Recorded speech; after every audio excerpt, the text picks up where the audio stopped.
አውቀና አውቀ ሌላ ወሬ አምጥተ ልታረሳሳይ ነው ስለናቴ አባይ ቆይ ሲጀመር ለምን ነው በዚህ ጨለማ ዝቢራ ያመጣኝ መጀመሪያ አዳምጪ እንዳት እንዴ አባይ ከሰላም ጋር ተኝቻለሁ እያልከኝ እኮ ነው አባይ አዎ አባይ ተው እኔ አላምንም አባይ ምን ትላለች ብለህ ጠብቀህ ነው አይደል ምን ትላለች ብለህ ነው አይደል አባይ ከሰላም ጋር ተኝቻለሁ የትኛውት ከዛሬ 21 ዓመት በፊት ነው አባይ ምንድነው የምታወራው ከሷ ጋር ነበር አልጋ ላይ ወደቅኩት እድሜ ዘላለሜን ላልነሳ ነበር የወደቅኩት ከባድ ውድቀት ትልቅ ክህደት ሰላለማዊ ስህተት ይቅርታ የማይጠግነው ጊዜ የማይሽረው ትልቅ ስህተት አባይ የምታወራው ነገር አልገባኝ ከሰላም ጋር ተኛ በምናቤ ሰልኩትን አደረኩት በበር ተቀደምኩ ተዋሃድኩ ነፍሴና ነፍሷ ተጋጭ በጨለማው ህይወቴ ውስጥ የመጨረሻዋ ደስታ ልክ እንደ መብረቅ ለቅጽበት ብልጭ ብላ ጠፋች ዛብና ድካም ሰጣኝ ጠፋች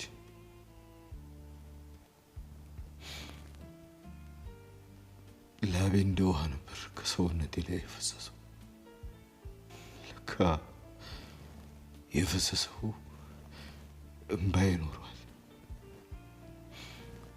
ለ21 ዓመታት የማነባው እንባ ቀድሞኝ የፈሰሰው ከገላዋ ላይ ተነሳው ከሰላም ላይ ተነሳው ለካ ደክማ ነበር ከዛም ዝምታ ሰፈነ 1 ወር 2 ወር 3 ወር ጸጥ አለ ከዛም በሶስተኛው ወር ላይ ሰላም አስመለሰት ሄዳ አስተመረመር ነፍሰ ጡር መሆኗን አወቀች እና ሆዷ አደገ ማርታ በሰዓቱ ለ1 ዓመት ያህል ለትምህርት ወደ ውጭ ሀገር ሄዳ ነበር ሰላም ሆዷ አደገ ከዚያ ልጇ ተወለደች በተወለደች በ2 ሳምንት ውስጥ እኔ ሳላውቅ ወንድሜ ወስዶ መንገድ ላይ ጣላት የተጣለችው ልጅ አንቺ ነሽ እናትሽ ሰላም ናት የእናትነት ስሜቱን አውቀሽው ነበር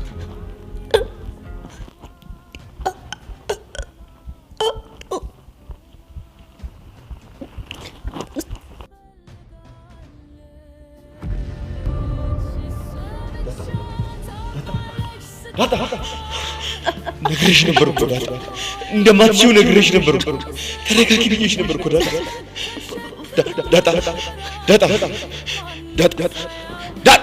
ዳታ ዳታ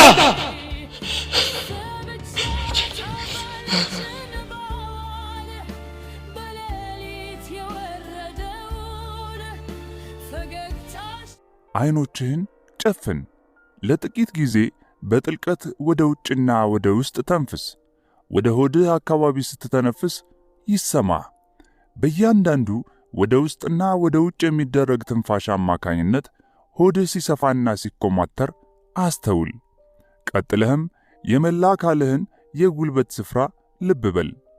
ስለሱ ይሰማህ እንጂ ስለሱ አታስብ። ይህን በማድረግ መንቃትን ከአእምሮህ መልሰህ የራስህ ታደርጋለህ። ጠቃሚ ሆኖ ካገኘኸው ቀደም ብዬ የገለጽኩትን በምናብ ብርሃን ማየትን ተጠቀም። የውስጥ አካልህን እንደ አንድ የጉልበት ስፍራ በግልጽ መስማት ስትችል ማንኛውንም የምናብ ምስል አስወግድና ሙሉ ትኩረትህን ስሜቱ ላይ ብቻ አድርግ። ከቻልክም አካልህን በሚመለከት ያለህን አእምሮአዊ ምስል እንዲሁ ጣል አድርግ። ከዚህ በኋላ የሚቀርህ ሁሉን አቀፍ የሆነ አሁን ላይ መሆን ወይም መሆንነት ነው። በዚህም ውስጣዊ አካልህ ድንበር አልባ እንደሆነ ይሰማሃል።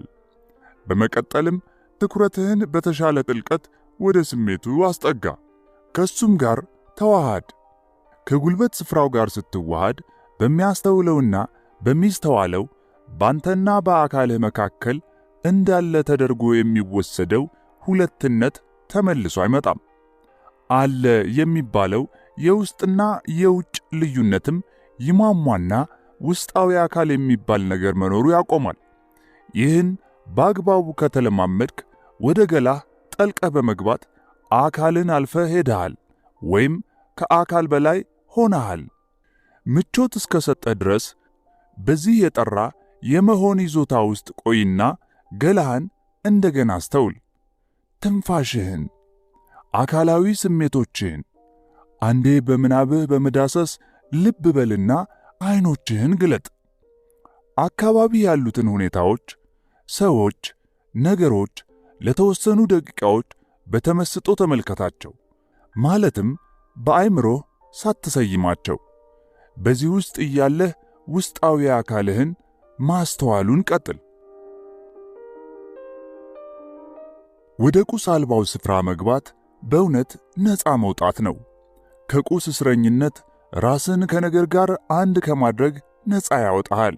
ይህ ሕይወት ሳትሰነጣጠር ወይም ብዛት ወዳላቸው ነገሮች ሳትከፋፈል በፊት የነበረችበት ምሉ ይዞታዋ ነው። ይህን ያልተገለጠው ብለን ልንጠራው እንችላለን። የማይታየው የሁሉም ነገሮች ምንጭ በሁሉም መሆኖች ውስጥ ያለ መሆን ተብሎም ሊጠራ ይችላል። ይህ የጥልቅ እርጋታና የሰላም እንዲሁም የፍስሐና የብርቱ ንቁነት ስፍራ ነው። አሁን ላይ በሆንክ ቁጥር በተወሰነ ደረጃ የብርሃኑ ከምንጩ የሚፈልቀው የጠራው መንቃት አስተላላፊ ትሆናለህ። ከዚህም በተጨማሪ ብርሃኑ ከማንነትህ የተለየ ሳይሆን የፍሬ ነገርህ አካል መሆኑን ትገነዘባለህ።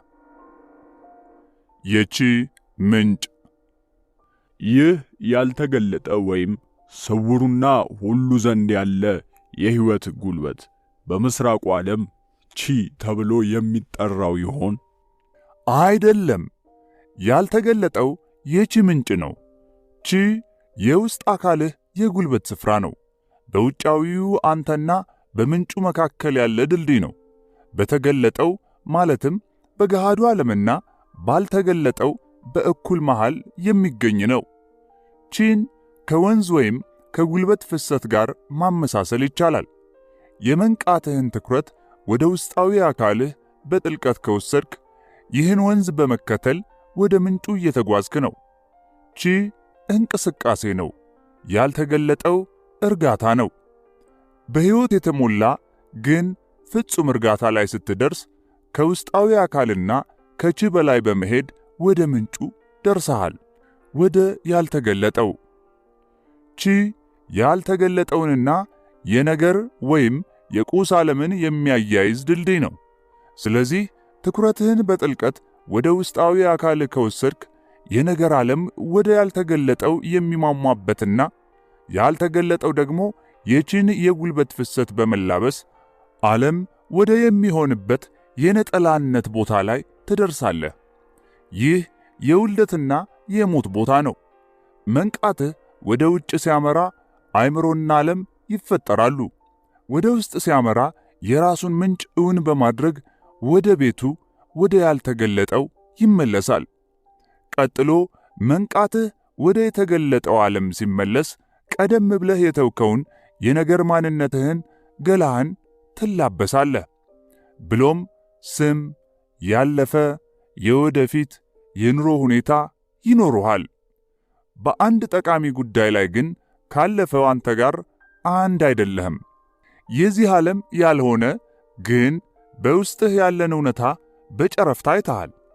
ይህ ግን ከዓለም ብቻ ሳይሆን ካንተም የተለየ እውነታ አይደለም። ካሁን በኋላ መንፈሳዊ ልምምድህ ይህ ይሁን። በኑሮ ጎዳና ስትጓዝ ትኩረትህን 100% ለውጫዊው ዓለምና ለአእምሮህ አትስጥ። የተወሰነውን ውስጥ አኑር። ስለዚህ ጉዳይ ቀደም ብዬ ተናግሬያለሁ። በዕለት ተዕለት ተግባራትህ ውስጥ ሆነህም ቢሆን በተለይ በግንኙነትህ ዙሪያ ወይም በተፈጥሮ አካባቢ ስትሆን ውስጣዊ አካልህን ታዘብ። በውስጡ ያለው ጥልቅ እርጋታ ይሰማህ። መግቢያ በሩን ክፍት አድርገው። ያልተገለጠውን በሚመለከት በመላ ሕይወትህ በሚገባ ንቁ መሆን ይቻላል። ይህ ሲሆን ከበስተጀርባ ጥልቅ የሰላም ሁኔታ እንዳለ ይሰማሃል። ውጭ የፈለገው ቢከሰት የእርጋታ ስሜት ከቶ አይለይህም። በተገለጠውና ባልተገለጠው በእግዚአብሔርና በምድር መካከል ድልድይ ትሆናለህ። ይህን ከምንጭ ጋር መተሳሰርን ነው ብቃት ብለን የምንጠራው። ያልተገለጠው ከተገለጠው ጋር ትስስር የለውም የሚል እምነት አይኑርህ። እንዴት ሊሆን ይችላል? ያልተገለጠው በእያንዳንዱ ነገር ውስጥ የሚገኝ ሕይወት ነው። በሕይወት ያለን ነገር ሁሉ የሚያውድ ውስጣዊ ፍሬ ነገር ነው። ላብራራ። ሕልም አልባ እንቅልፍ። በየሌሊቱ ሕልም አልባ ጥልቅ እንቅልፍ ደረጃ ውስጥ ስትገባ ወደ ያልተገለጠው ማንነትህ ትጓዛለህ። ከምንጩ ጋር ትቀላቀላለህ። ወደ ተገለጠው ወደ የተነጣጠሉ የነገሮች ዓለም ስትመለስም ለተወሰነ ጊዜ ሕይወትህን የሚያቆይ እጅግ አስፈላጊ ጉልበት ከምንጩ ይዘህ ትመለሳለህ። ይህ ጉልበት ከምግብ የበለጠ በጣም አስፈላጊ ነው። ሰው በዳቦ ብቻ አይኖርም። ይሁን እንጂ በሕልም አልባ እንቅልፍ ወቅት ንቁ ሆነህ ወደ ያልተገለጠው አትሄድም። ምንም እንኳን የአካል ክፍሎችህ ሥራቸውን እየሰሩ ቢሆንም አንተ ግን እዚያ ውስጥ የለህም። በሙሉ መንቃት ወደ ሕልም አልባ እንቅልፍ መግባት ምን ሊመስል እንደሚችል መገመት ትችላለህ? ለመገመት ፈጽሞ አይቻልም። ምክንያቱም ያ ሁኔታ የሚታይ ይዘት በውስጡ የለውምና። በሙሉ መንቃት ወደ ውስጡ ጠልቀህ እስካልገባህ ድረስ ያልተገለጠው ነፃ ያወጣህም። ለዚህ ነው ኢየሱስ እውነቱ ይገለጥልሃል፣ እናም እውነቱ ነፃ ያወጣሃል እንጂ እውነቱ ነፃ ያወጣሃል ያላለው። ይህ ጽንሰ ሐሳባዊ እውነት አይደለም።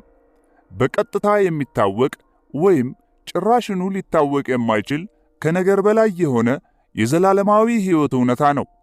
በሕልም አልባ እንቅልፍ ወቅት መንቃት ውስጥ ለመሆን አትሞክር። ይህን እውን ማድረግህ በጣም የማይመስል ነው። ቢበዛ ከቻልክ ንቁ ሆነ መቆየት የምትችለው በሕልም ደረጃ ውስጥ እስካለህ ነው። ከዚያ በላይ ግን አትችልም። ይህ በሕልም ውስጥ ንቁ የመሆን ሁኔታ ግልጽ ሕልም ተብሎ ይጠራል። ደስ የሚልና አስደናቂ ሊሆን ይችላል፣ ነፃ የሚያወጣ ግን አይደለም። ስለዚህ ውስጣዊ አካልህን ወደ ያልተገለጠው መግቢያ በር አድርገህ ተጠቀምበት። በማንኛውም ጊዜ ከምንጩ ጋር እንደተገናኘህ ለመቆየት እንድትችልም በሩን ሁሌም ክፍት አድርገው። ውጫዊው አካልህ አሮጌ ሆነ ወጣት፣ ደካማ ይሁን ጠንካራ፣ ውስጣዊ አካልህን በተመለከተ ምንም ልዩነት አያመጣም። ውስጣዊ አካልህ የጊዜ ወሰን የለውም። ይህን አድርገህ በውስጣዊ አካልህ ውስጥ መሆን ካልቻልክ ሌሎቹን መግቢያ በሮች ተጠቀም። ውለው አድረው ሁሉም አንድ ቢሆኑም። አንዳንዶቹን በተመለከተ በስፋት ተናግሬያለሁ። ይሁን እንጂ ቀጥዬ ባጭሩ ደግሜ ያነሳቸዋለሁ። ሌሎች መግቢያ በሮች። የአሁኗ ቅጽበት እንደ ዋና መግቢያ በር ልትታይ ትችላለች። ውስጣዊ አካልን ጨምሮ የእያንዳንዱ መግቢያ በር ወሳኝ አካል ናት። በብርቱ ስሜት አሁን ላይ ሳትሆን አካል ውስጥ ልትሆን አትችልም። ጊዜና የተገለጠው ልክ እንደ አሁንና ያልተገለጠው መለየት በሚያዳግት መንገድ የተቆራኙ ናቸው። በሙሉ ስሜትህ አሁኗ ቅጽበት ላይ በመሆን ስነ ልቡናዊ ጊዜን ስታሟሟ ስለ ያልተገለጠው በቀጥታና በተዘዋዋሪ መንገድ ንቁ ትሆናለህ። በቀጥታ ንቁ የምትሆነው ያልተገለጠውን እንደ ንቁ አሁን ላይ መሆንህ ይዘት እንደሌለው አሁን ላይ የመሆን ነጸብራቅና ኃይል ብቻ ስታውቀው ነው። በተዘዋዋሪ ንቁ የምትሆነው ደግሞ ያልተገለጠውን በስሜት ሕዋሳቶች ውስጥና በእነሱ አማካኝነት ልብ ስትለው ነው።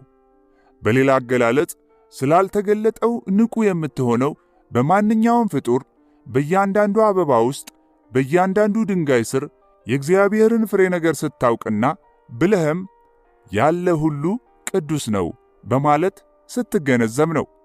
ለዚህ ነው ኢየሱስ ከፍሬ ነገርነቱ ወይም ከክርስቶስ ማንነቱ በመነሳት እንዲህ የሚለው ቁራጭ እንጨት ሰንጥቅ፣ እዚያው ነኝ፣ ድንጋይ አንሳ፣ እዚያው ታገኘኛለህ። ወደ ያልተገለጠው ሌላው የመግቢያ በር የሚከፈተው ማሰብን በማቆም ነው። ይህ በቀላሉ ሊጀመር ይችላል። ለምሳሌም የአእምሮ አስተያየት ሳይታከልበት አንዲት ትንፋሽ በመተንፈስ ወይም በጥልቅና በሙሉ ስሜትህ አበባን በመመልከት። በማያቋርጥ የሐሳብ ጅረት ላይ ክፍተት መፍጠር የሚያስችሉ ሌሎች ብዙ መንገዶች አሉ። በተመስጦ ማሰላሰል ውስጥ መሆን ማለት እነዚህን ክፍተቶች ማስፋት መቻል ማለት ነው። ሐሳብ የተገለጠው የቁሳዊው ስፍራ አካል ነው። ተከታታይ የአእምሮ እንቅስቃሴ በቁሳዊ ዓለም ውስጥ እስረኛ ሆነህ እንድትቆይ ያደርግሃል። ብርሃን የማያስተላልፍ መጋረጃ በመሆንም ስለ ያልተገለጠው እንዳታውቅ በውስጥህና በሁሉም ነገሮችና ፍጥረቶች ውስጥ ያለውን ነገር አልባውንና ጊዜ አልባውን የእግዚአብሔርን ፍሬ ነገር እንዳትገነዘብ ያደርግሃል። በሙሉ ስሜት አሁን ላይ ስትሆን ሐሳብን ስለማቆም መጨነቅ የለብህም። ምክንያቱም በዚህ ሁኔታ ውስጥ ስትሆን አእምሮ ወዲያውኑ ማሰቡን ስለሚያቆም። ለዚያ ነው ቀደም ብዬ የአሁኗ ቅጽበት የእያንዳንዷ መግቢያ በር ወሳኝ አካል ናት ያልኩት። እጅ መስጠትም በነው ላይ አእምሮአዊና ስሜታዊ መቋቋምን ማቆምም ወደ ያልተገለጠው መግቢያ በር ይሆናል። ለዚህ ምክንያቱ ቀላል ነው። ውስጣዊ መቋቋም ከሌሎች ሰዎች፣ ከራስህና በአካባቢ ከሚገኝ ዓለም ሁሉ ያቆራርጣል። ለኢጎ መኖር አስፈላጊ የሆነውን የነገሮች መነጣጠል ወይም አንድ ያለመሆን ስሜትን ያጠናክራል። የመነጣጠል ስሜትህ ጠንካራ በሆነ መጠን ከተገለጠው ጋር መቆራኘትህ ይጨምራል። ከነገሮች ዓለም ጋር መቆራኘትህ በጨመረ ቁጥርም ቁሳዊ ማንነትህ የበለጠ ጠንካራና በቀላሉ ሰብሮ የማይገባበት ይሆናል። ይህ ሲሆን መግቢያ በሩ ተዘግቷል። አንተም ከውስጣዊ አካልህ ከጥልቁ ማንነትህ ጋር ተቆራርጠሃል።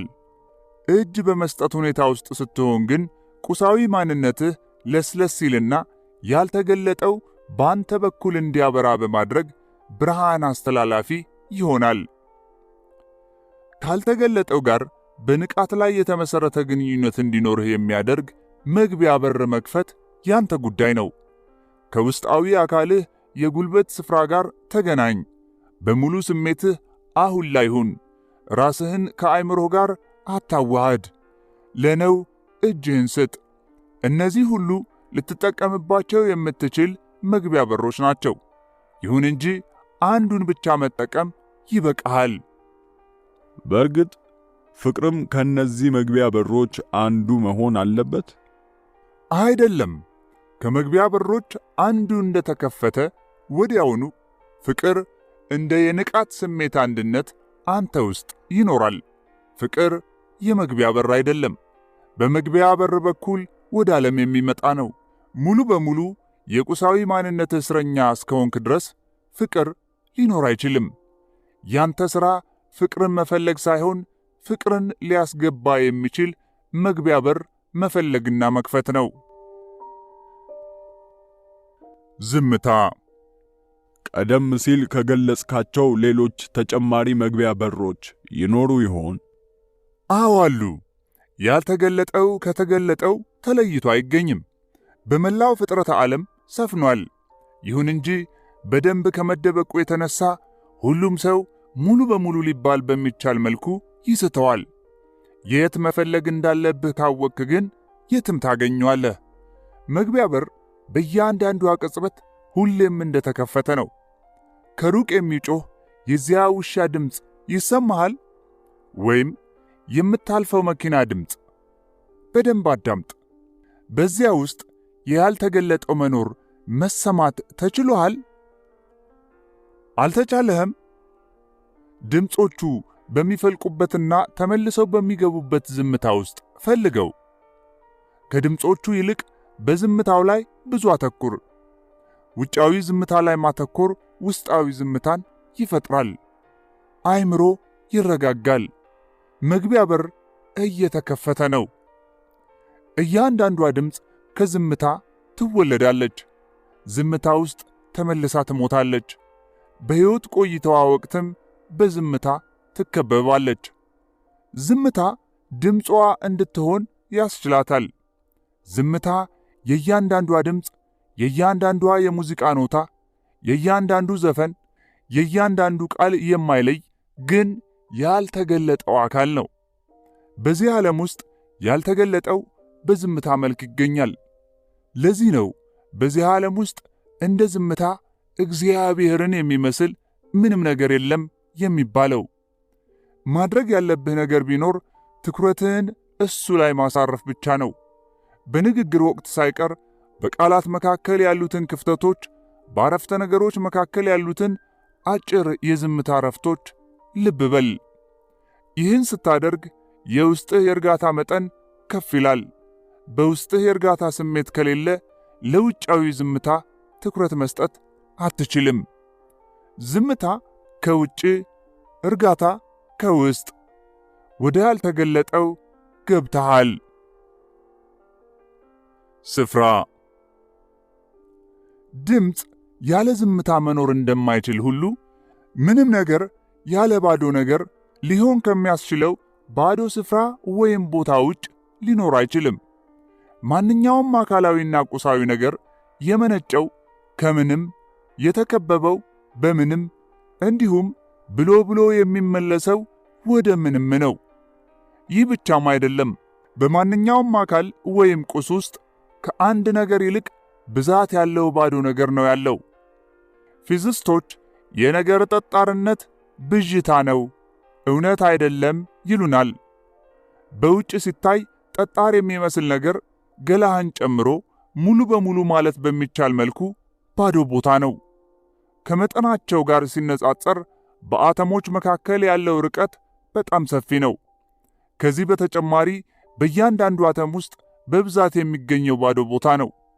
የተቀረው ቦታ የተያዘው በጠጣር ነገሮች ሳይሆን በንዝረታዊ ድግግሞች ነው፣ ልክ እንደ የሙዚቃ ኖታ። ቡድሂስቶች ይህንን ከ2500 ዓመታት በፊት አውቀውታል። ነገር ባዶነት ነው፣ ባዶነት ነገር ነው ይላል በጣም ከታወቁ የቡድሂስት ጥንታዊ መጽሐፍት አንዱ የሆነው ሃርት ሱትራ። የሁሉም ነገሮች ፍሬ ነገር ባዶነት ነው።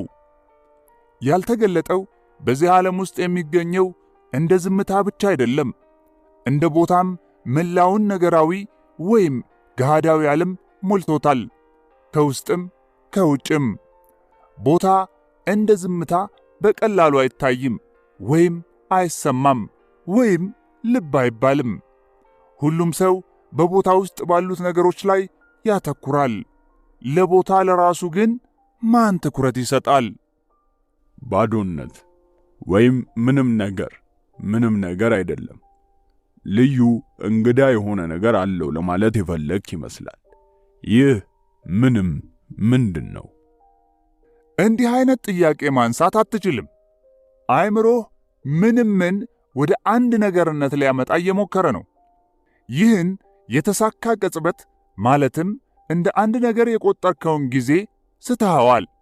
ምንም ወይም ባዶ ስፍራ በዚህች በስሜት ሕዋሳት በኩል በምትታወቅ ዓለም ውስጥ ያልተገለጠው ውጫዊ መልክ ይዞ የሚገለጥባት ናት። ስለዚህ ጉዳይ አንድ ሰው ማለት የሚችለው ይህን ያህል ብቻ ነው። ይህም ራሱ ተጻራሪ አባባል ነው። የእውቀት ትኩረት ሊሆን አይችልም። በምንም ላይ የዶክትሬት ዲግሪ ልትሰራ አትችልም። ሳይንቲስቶች ስለ ስፍራ ሲያጠኑ ብዙውን ጊዜ እንደ አንድ ነገር ቆጥረውት ነው። በዚህም ፍሬ ነገሩን ሙሉ በሙሉ ይስታሉ። ብዙም በማያስደንቅ መልኩ የቅርቡ ንድፈ ሐሳብ ደግሞ ቦታ ፈጽሞ ባዶ አይደለም፣ በሆነ ነገር የተሞላ ነው ይላል። አንድን ንድፈ ሐሳብ ካመነጨህ ማስረጃ በማቅረብ ማስተባበል ከባድ አይሆንም፣ ቢያንስ ሌላ ንድፈ ሐሳብ እስኪመጣ ድረስ። ምንም ወደ ያልተገለጠው መግቢያ በር ሊሆንህ የሚችለው እንዲገባህ ወይም በአይምሮህ ለመጨበጥ እስካልሞከርክ ጊዜ ብቻ ነው። እያደረግን ያለነው ይህን አይደል እንዴ? ፈጽሞ አይደለም። ያልተገለጠውን ክፍል ወደ ሕይወትህ ማምጣት እንደምትችል የሚያሳዩ ጠቋሚዎችን ነው እየሰጠው ያለሁት። እንዲገባን እያደረግን አይደለም። እንዲገባን የሚያስፈልግ ምንም ነገር የለም። ቦታ ህልውና የለውም፣ አይኖርም። መኖር ቃል በቃል ሲተረጎም ልዩ ሆኖ መታየት ማለት ነው። ቦታ ልዩ ሆኖ ስለማይታይ ምንም እንደሆነ ሊገባ አይችልም። ቦታ ምንም እንኳን የራሱ ህልውና ባይኖረውም ሌላ ማንኛውም ነገር እንዲኖር ግን ያደርጋል። ዝምታም ቢሆን ህልውና የለውም፣ ያልተገለጠውም እንዲሁ። በቦታ ውስጥ ካሉ ነገሮች ትኩረትህን ብታነሳና ቦታውን ራሱን ልብ ብትል ምን ይከሰታል? አሁን ቁጭ ያልክበት ክፍል ፍሬ ነገር ምንድን ነው? ቁሳቁሶቹ፣ ስዕሎቹ እና ሌሎችም በክፍሉ ውስጥ የሚገኙ ነገሮች ናቸው። እነዚህ ግን ክፍሉ አይደሉም። ወለሉ፣ ግድግዳዎቹና ጣሪያው የክፍሉን ድንበር ይለያሉ። እነሱም ክፍሉ አይደሉም። የክፍሉ ፍሬ ነገር ታዲያ ምንድን ነው? አዎ፣ ቦታ ባዶ ስፍራ ነው። ካለሱ ክፍል ሊኖር አይችልም። ቦታ ምንም ስላልሆነ ቦታው ውስጥ የሌለው ቦታው ውስጥ ካለው ወይም ክፍሉ ውስጥ ካሉት ቁሳቁሶች የበለጠ ጠቃሚ ነው ማለት እንችላለን። ስለዚህ በአካባቢህ ሞልቶ ያለውን ቦታ ልብ በል፣ ስለሱ አታስብ፣ ይሰማ። ትኩረትህን በምንም ላይ አድርግ። ይህን ስታደርግ በውስጥህ የመንቃት ለውጥ ይከሰታል። ምክንያቱም በቦታ ውስጥ የሚገኙ ቁሳቁሶች ለምሳሌ ጠረጴዛ፣ ግድግዳዎች ወዘተ ውስጣዊ ተመሳሳዮች አሏቸው። እነዚህ ሐሳቦች፣ ስሜቶችና በስሜት ሕዋሳት በኩል የሚገለጡ የአእምሮ ውስጥ ነገሮች ናቸው። የውጫዊ ቦታ ውስጣዊ ተመሳሳይ ደግሞ የአእምሮህ ነገሮች እንዲሆኑ የሚያደርገው መንቃት ነው። ልክ ቦታ ነገሮች እንዲከሰቱ እንደሚያደርግ ሁሉ። ስለሆነም ትኩረትህን ቦታ ላይ ካሉ ነገሮች፣ ለምሳሌ ቀደም ብለን ከዘረዘርናቸው ቁሳቁሶች ስታነሳ አእምሮ ውስጥ ካሉ ነገሮችም ትኩረትህን ወዲያውኑ ታነሳለህ።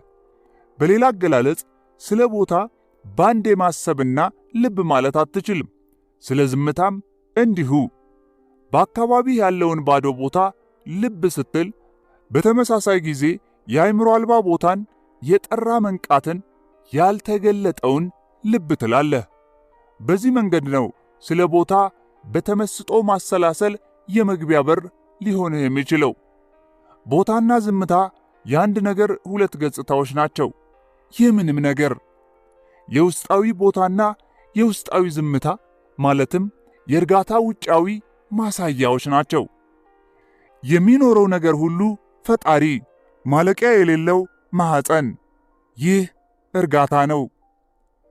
አብዛኛዎቹ የሰው ልጆች ስለዚህ ክፍል ማለትም ስለ እርጋታ ምንም ንቃት የላቸውም። ለነሱ ውስጣዊ ቦታ የሚባል የለም፣ እርጋታ የለም። ሁለቱም ከሚዛን ውጭ ናቸው። በሌላ አነጋገር ዓለምን ያውቃሉ ወይም እናውቃለን ብለው ያስባሉ። ይሁን እንጂ እግዚአብሔርን አያውቁም። ስለ ፍሬ ነገር ምንም ንቃት ሳይኖራቸው ከአካላዊና ከስነ ልቦናዊ ነገራቸው ጋር ብቻ ራሳቸውን አንድ ያደርጋሉ። በዚህ እይታ ሲያዩት እያንዳንዱ ነገር በአመዛኙ ያልተረጋጋ ስለሚሆንም በፍርሃት ውስጥ ነው የሚኖሩት። ይህ ፍርሃት ስለ ራሳቸው ሆነ ስለ ሌሎች ሰዎች የተሳሳተ ምልከታ እንዲኖራቸው ምክንያት ይሆናል። ስለ ዓለምም እንዲሁ የተዛባ ራእይ ይፈጥርባቸዋል። ዓለማትን የሚያናውጥ የሆነ መንቀጥቀጥ ተከስቶ የዓለማችንን መጨረሻ ቢያመጣ ያልተገለጠው በዚህ ምንም ጉዳት ላይደርስበት ይችላል። A Course in Miracles የተሰኘ መጽሐፍ ይህንን እውነታ በጉልህ ሲገልጽ እንዲህ ይላል። እውን የሆነ ማንኛውም ነገር ስጋት ላይ ሊወድቅ አይቻለውም። እውን ያልሆነ ምንም ነገር የለም። እዚህ ውስጥ የእግዚአብሔር ሰላም ይኖራል። ካልተገለጠው ጋር በመንቃት ግንኙነት ውስጥ ከቆየህ የተገለጠውንና በውስጡ የሚገኘውን ሕይወት ያለው ነገር ሁሉ ከቁስ በላይ ለሆነው አንድ ሕይወት እንደ መገለጫነት ዋጋ ትሰጠዋለህ፣ ትወደዋለህ፣ እንዲሁም ጥልቅ ክብር ታጎናጽፈዋለህ። ከዚህም በተጨማሪ ሁሉም ነገር እንደገና መጥፋቱ እንደማይቀርና ውሎ አድሮም ከውጭ ያለ ማንኛውም ነገር እምብዛም እንደማይረባ ይገባሃል። ይህ ሲሆን ኢየሱስ እንዳለው ዓለምን አሸንፈሃል፣ ወይም በቡድሃ አገላለጽ ወደዚያኛው ዳርቻ ተሻግረሃል ማለት ነው። የስፍራና የጊዜ እውነተኛ ተፈጥሮ። እስኪ ይህንን አሁን አስብበት። ከዝምታ ውጭ ምንም ነገር ባይኖር ላንተ ምንም ነገር ባልነበረ፣ ምንም እንደሆነም ባላወክ፣ ድምፅ ሲኖር ብቻ ነው ዝምታ ወደ መኖር የሚመጣው። በተመሳሳይ መልኩ በውስጡ ነገሮች የሌሉበት ባዶ ስፍራ ወይም ቦታ ብቻ ቢኖር ኖሮ ላንተ ምንም ባልኖረ ነበር። ራስህን በሰፊ ህዋ ላይ እንደሚንሳፈፍ የመንቃት ነጥብ አድርገህ እስኪ ቁጠር። ከዋክብት የሌሉበት፣ የከዋክብት ስብስቦች በሌሉበት ባዶ ስፍራ በድንገት ቦታ ሰፊ መሆኑ ይቀራል።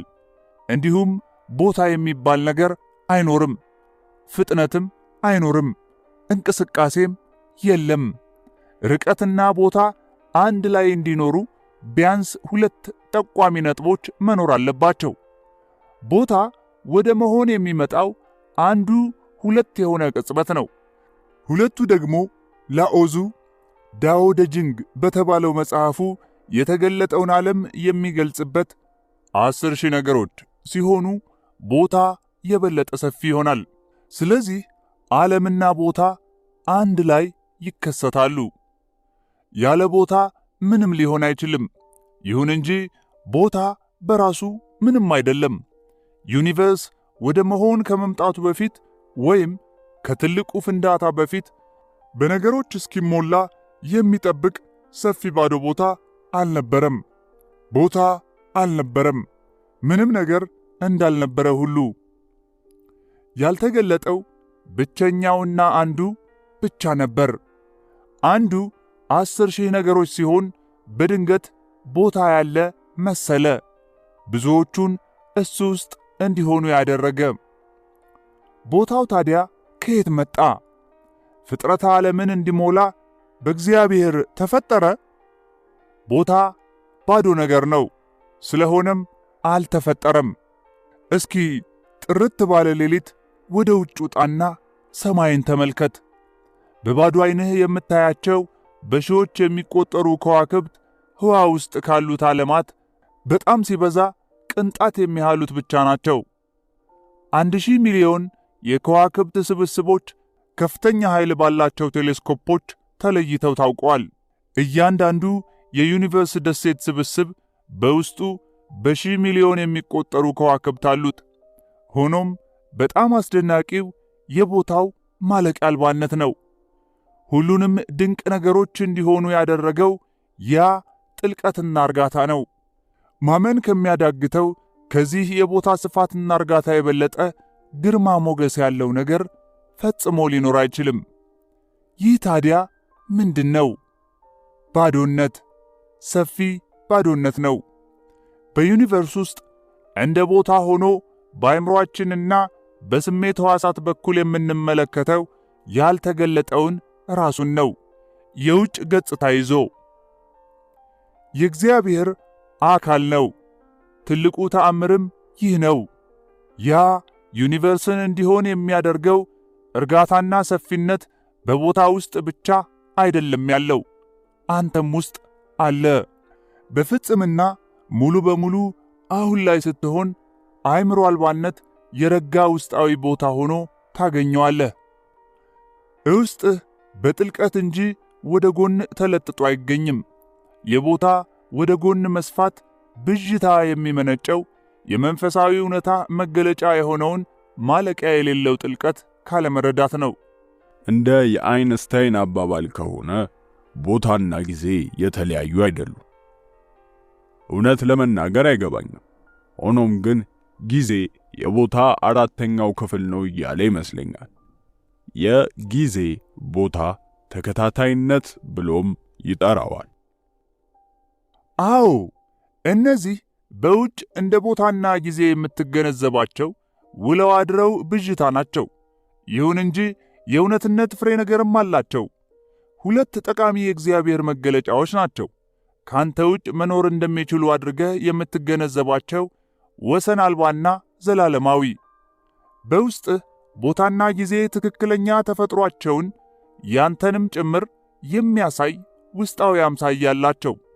ቦታ የረጋና የአእምሮ አልባው ወሰን የለሽ ጥልቅ ስፍራ አምሳያ ሲሆን፣ የጊዜ ውስጣዊ አምሳያ ደግሞ አሁን ላይ መሆን ዘላለማዊዋ የአሁን ቅጽበት ናት። በሁለቱ መካከል ልዩነት እንደሌለ ግን አትርሳ። ቦታና ጊዜ በውስጥ እንዳያልተገለጠው ማለትም አእምሮ አልባና አሁን ላይ መሆን ሲታወቁ ውጫዊ ቦታና ጊዜ ባንተ ግንዛቤ ውስጥ ይገባሉ። ቢሆንም እነዚህ ይህን ያህል ጠቃሚ አይደሉም። ዓለም ጭምር ባንተ ግንዛቤ ውስጥ ትኖራለች፣ እስረኛ ግን አታደርግህም። ስለዚህ የዚህች ምድር ዓላማ የሚከሰተው